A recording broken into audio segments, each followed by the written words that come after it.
इतिहास में पहली बार ऐसा हुआ कि जनता ने अपना घोषणा पत्र जारी किया कि हमें क्या चाहिए, आप हमें क्या दोगे वो आप जानो, हमें क्या चाहिए ये आप जानो।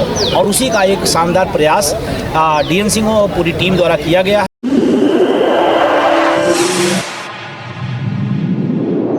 इस न्यूज चैनल पर जो भी वक्ता ने कहा वो उसकी अपनी राय है, जिसकी पुष्टि नेशन न्यूज इंडिया नहीं करता। धन्यवाद।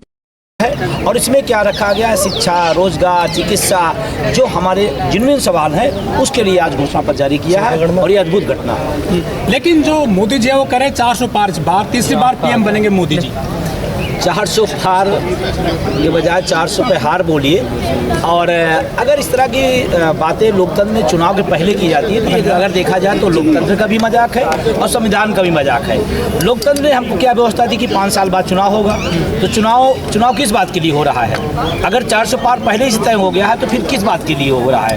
तो मेरा ये इस तरह के जुमले हमेशा इस तरह चलते रहते हैं, इन जुमलों से कोई मतलब नहीं। जनता एक्चुअल तय कर रही है कि शिक्षा, रोजगार, चिकित्सा पर हमको बात करना है। लेकिन जो वोट मिलता है तो धर्म और जात पे मिलता है और वो धर्म की बात करते हैं। मंदिर बना दिया अयोध्या में उन्होंने, 500 साल का उन्होंने जा खत्म कर दिया। ये बड़ा वोट बैंक है। देखिए, वोट बैंक क्या है वो राजनीतिक लोग अपना समझें, लेकिन इस देश की जनता को क्या चाहिए जनता समझ रही है। और मैं आपको बड़ी जिम्मेदारी के साथ कह रहा हूँ कि जाति धर्म जब तक चलता है तो नेताओं का फायदा होता है, जब मुद्दों की बात होती है तो जनता का फायदा होता है। और इसीलिए अब जनता मुद्दों पर आ रही है। क्या OPS पे आप कुछ करेंगे?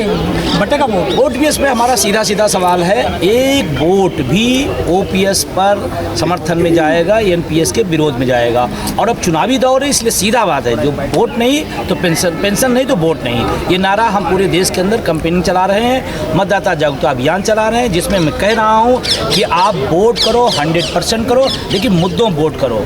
और इसीलिए जो पेंशन नहीं उनको वोट नहीं। OPS का मुद्दा रहेगा लगता है सर? OPS का मुद्दा रहेगा नहीं, बहुत बड़ा मुद्दा रहेगा। अगर मुद्दा न होता, यही सरकार जो तमाम मुद्दों बात नहीं करना चाहती है, प्रधानमंत्री ने सदन में बोला, कई घंटे बोला, हाँ दुर्भाग्यपूर्ण के हमारे खिलाफ बोला, हमारे मुद्दे के खिलाफ बोला। उसके बाद उन्होंने कमेटी बनाई। कमेटी क्यों बनाई? कमेटी अगर मुद्दा गया तभी तो बनी ना, उसके पहले तो कमेटी नहीं बनी थी। कमेटी बनाई, लेकिन कमेटी किस बात के लिए बनाई गई? NPS में संशोधन के लिए, जो हमें स्वीकार नहीं है। और इसीलिए हम लोग क्लियर हैं कि हमें जो पेंशन नहीं दे रहा, हम उसको वोट नहीं देंगे। और बंदो जी, विपक्ष ने तो सरेंडर कर दिया 2024 के चुनाव में। नहीं, सिलेंडर इसलिए नहीं, सरेंडर आपकी बात मैं कह रहा हूँ कि आप जो कह रहे हैं, मैं कह रहा हूँ कि विपक्ष हो या सत्ता पक्ष हो, वो किसके लिए है? जनता के लिए है। और हम कर्मचारी भी हैं और नागरिक भी हैं, तो हम अपनी बात सत्ता से भी कहेंगे, विपक्ष से कहेंगे। सत्ता सुनेगा तो अच्छी बात है, विपक्ष नहीं सुनेगा तो तीसरी बात है। हम अमेरिका में नहीं, जहाँ 2 दिवसीय व्यवस्था है, यहाँ बहुदलीय व्यवस्था है। जो बात करेगा उसी के साथ खड़े होंगे। मोदी जी कैसे हारेंगे ये तो बताओ? मोदी जी कैसे हारेंगे ये निर्वाचन आयोग तय करे। जनता वोट देकर हराने को तैयार है। कहाँ हराने को तैयार है? नहीं, शायद ग्राउंड घर घर तो गारंटी चल रही है मोदी जी की। नहीं, आपने फिर एक ऐसा सवाल छेड़ दिया। 2 करोड़ की नौकरियों गारंटी किसकी थी? किसी और की थी क्या? रोजगार की गारंटी किसकी थी? महंगाई कम करने की गारंटी किसकी थी? अभी 10 साल पहले वाली जो गारंटी, ये मुद्दे नहीं है चुनाव में। गारंटी किसकी थी सर? ये मुद्दे है ही नहीं चुनाव में। गारंटी अगर उस समय इन्हीं की थी तो अभी तक पूरी क्यों नहीं हुई? आपने भी अपने भाषण में इशारा करा, अयोध्या वाला है मामला सब। मैंने कहा ना, देखिए, मैं धर्म को, मैं अपने व्यक्तिगत बात, धर्म को मैं निहायत व्यक्तिगत मानता हूँ। कोई किसी को मानता, कोई किसी को मानता, व्यक्तिगत। हम जब सार्वजनिक जीवन में आते हैं तो सार्वजनिक हित की बात और देश हित की बात करते हैं, वो महत्वपूर्ण है। घर घर झंडे पहुँचे हैं, घर घर जय श्री राम के पहुँचे, तिरंगा पहुँचा दिया। राष्ट्रवादी हो गई है ये BJP और वो राष्ट्र की बात करती है। देखिए, मैं बता दूं आपको, बहुत क्लियर बता दूं, राष्ट्र की बात तो बिल्कुल नहीं करना चाहिए, क्योंकि राष्ट्र में सबसे पहले इस देश की राष्ट्र की रक्षा करने वाला अर्धसैनिक बल आता, उनको पेंशन नहीं देते। जो अर्धसैनिक बलों को पेंशन नहीं तो राष्ट्रवादी कैसे होता है? जो सरकारी संपत्तियों को बेच डाले वो राष्ट्रवादी कैसे हो सकता है? ये तो छद्म बातें होती रह रही, राष्ट्रवादी हो ही नहीं सकता। महिलाओं को आरक्षण दे दिया उन्होंने, वो हो ही नहीं सकता। जो सरकारी संपत्तियां बेचे और राष्ट्रवादी कहे, ये हो ही नहीं सकता। महिलाएं खुश हैं, आरक्षण मिल गया महिला को। ये खुश है नहीं खुश है, ये पैमाना आप नहीं बता सकते, उन्होंने बता सकते हैं। वो पैमाना जिसके ऊपर बीत रहे वो बताएगा। इसी देश में देश का तिरंगा झंडा बुलंद करने वाली पूरी दुनिया में पूछिए जाकर, वो भी तो महिला है। हिंदुत्व को मजबूत किया है, हिंदुत्व को मजबूत। और आपको सच बताऊं, जिस सवाल को आप पूछ रहे हैं उसको भी मैंने मजबूत किया है। अगर उसको भी कर देते तब भी चलो सोचता, जो बात कही जा रही है पूरी होती। पेट्रोल पंप पर हम जब जाते हैं तो 100 रुपये में सब भराते हैं, कौन सा मजबूत हुआ? नहीं, या हमें तो- अगर मिल जाता 60 रुपए में, मैं मानता कि या चलो तो हुआ। जनता गलत है या फिर हम गलत है। नहीं, जनता भी सही है और हम भी सही हैं, बस सरकार गलत है। दोनों में से एक तो गलत है ना सर। बता रहा हूँ ना, हाँ। जनता सही है, हम भी सही है, सरकार गलत है। अरे सर, मैं कह रहा हूँ। करप्ट लोग जेल में जा रहे हैं, सीएम जेल चले गए हैं, मंत्री जेल चले गए हैं। कंट्रोल क्या है करप्शन को? इलेक्टोरल बॉन्ड इस देश का सबसे बड़ा करप्शन है, दुनिया का बड़ा करप्शन है। और इलेक्टोरल बॉन्ड लिया किसने, किस माध्यम से लिया गया?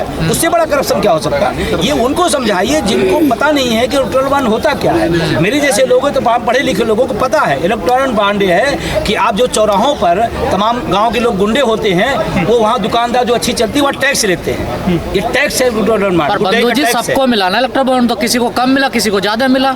हाँ, ये बात सही है। उसमें एक पार्टी की मैं तारीफ करूंगा। मैं वैचारिक रूप से किसी पार्टी नहीं जुड़ा हूँ, लेकिन इस देश में कम से कम एक ऐसी कम्युनिस्ट पार्टी है जिसने कहा कि हमको नहीं चाहिए। कम से कम एक नई धारा, एक नई बात आई, ये बड़ी बात है। अब मैं तो कहता हूँ इलेक्टोरल बॉन्ड आप लीजिए, लेकिन जनता उसको जाने।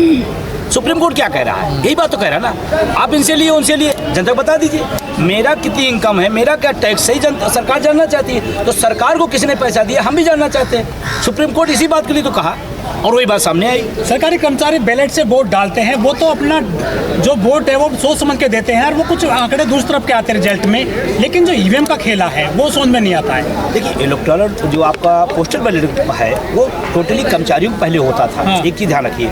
और अब उसमें मोदी सरकार ने क्या किया, विकलांग, वृद्ध, बीमार, उसके बाद भी पुरानी पेंशन मुद्दे पर पोस्टल बैलेट में सरकारें हारी हैं जहां उसका विरोध किया। ईवीएम का सवाल है, मैं जिम्मेदारी से बहुत ज़्यादा उसके बारे में जानकारी नहीं, लेकिन मैं कहना चाहता हूँ हम आप पढ़ाते हैं, निर्वाचन आयोग स्वतंत्र और निष्पक्ष। इस देश के 100 आदमी से पूछो तो 99 आदमी कहेगा इस समय जो हो रहा है वो न स्वतंत्र है न निष्पक्ष है। आपने 1 अक्टूबर को बड़ी रैली करी थी दिल्ली के रामलीला मैदान में, लाखों लोग वहां पर आए थे, लाखों कर्मचारी आए थे ओपीएस को लेकर। तो आपने कुछ उनसे संपर्क किया है कर्मचारियों से, जो कि क्या किस तरह से डिसीजन लेना है चुनाव में, किसको वोट करना है? अभी कल हमारी राष्ट्रीय कार्यकारिणी की बैठक है, इन्हीं तमाम बिंदुओं पर कल हमारा बड़ा डिसीजन, बड़ा फैसला आएगा। बाकी उसके पहले हमारी कंपेनिंग वोट फॉर ओपीएस का अभियान चल रहा है। हम लोग डोर टू डोर जा रहे हैं, लोगों को समझा रहे हैं कि जो निजीकरण के खिलाफ होगा उसके साथ हम जाएंगे, जो पुरानी पेंशन के समर्थन में हम उसके साथ जाएंगे। ये कंपनी हमारी लगातार मतदाता जागरूकता अभियान के तहत चल रहा है। क्या है जो ओपीएस को लेकर जो नाराजगी है लोगों में, कर्मचारियों में, कुछ वो सरकार को देंगे इस बार टक्कर, क्या लग रहा है? नहीं, बिल्कुल पेंशन नहीं तो वोट नहीं। अब इससे स्पष्ट नारा क्या हो सकता है? पेंशन नहीं तो वोट नहीं। और हम अकेले नहीं दे रहे हैं, हमारा परिवार दे रहा है, क्योंकि जब पेंशन आए तो परिवार साथ होगा। और हम पढ़े लिखे बुद्धिजीवी लोग हैं, हम अनपढ़ नहीं हैं। हम समाज में लोगों को समझा रहे हैं, बता रहे हैं, एक एक को, 5-5 को, 10-10 को हम लोग जागरूक कर रहे हैं। ये बड़ा इफेक्ट डालेगा। लेकिन सरकार कहती है कि 80 करोड़ लोगों को फ्री अनाज दे रही सरकार, ये बड़ा मुद्दा है। जिस देश में तीसरी अर्थव्यवस्था दुनिया की बनने जा रहे हैं, वहाँ पर अगर 80 करोड़ लोग भोजन दे रहे हैं, ये गर्व का नहीं, ये शर्म की बात है। 25 करोड़ लोगों को गरीबी रेखा से पार कर दिया, कितनी सच्चाई है इसमें? आंकड़े सब बता रहे हैं, सब झूठे, झूठे आंकड़े। सब झूठे। आएगा तो मोदी ही ना। ये आपका हो, आपका चैनल कहे, आपका विभाग कहे। अरे जनता कह रही है ना सर। जनता नहीं कह रही, जनता यहाँ जितने लोग खड़े हैं, जहाँ आप खड़े हैं, इसमें से आप एक एक का सर्वे कर लीजिए। 100 में एक आदमी कह सकता है, लोकतंत्र कहना भी चाहिए, लेकिन 99 आदमी कह रहा नहीं। सर, आप दिन भर कैडर देते हैं, शाम को बीजेपी में शामिल हो जाते हैं, क्या वजह है? ये सवाल किसी और से करिए, मुझसे नहीं। लेकिन बीजेपी में जा रहे हैं टूट टूट करके नेता सभी पार्टियों के। देखिए, एक चीज़ ध्यान रखिए, जब देश पर बड़ा संकट आता है तो कभी पॉलिटिशियन, कभी लाभ हानि वाला जनता के साथ नहीं खड़ा होता। ध्यान रखिएगा, जैसे लोग जो टूट के जा रहे हैं उनके लाभ हानि है, राजनीतिक लाभ है, आर्थिक लाभ है, लेकिन जनता नहीं जाती है। जनता टूट रही सरकार से, नेता टूट रहे सरकार के साथ, ये बात सही है। लेकिन वो पॉलिटिशियन होते हैं जिनको लाभ हानि से मतलब, जिनको देश से मतलब है, समाज से मतलब है, वो नहीं करते हैं। मीडिया कैसे काम कर रही है, मेन स्ट्रीम मीडिया? मीडिया देखिए, मेन थीम की मीडिया पूरी दुनिया के अंदर बदनाम हो गई है। हमें दुख होता है कि मेरे देश की मीडिया इस तरह की हो गई। ये तो सोशल मीडिया, यूट्यूबर के कुछ साथी हैं जो आवाज़ निकल के जा रही है, मैं उनको बधाई देता हूँ, धन्यवाद देता हूँ।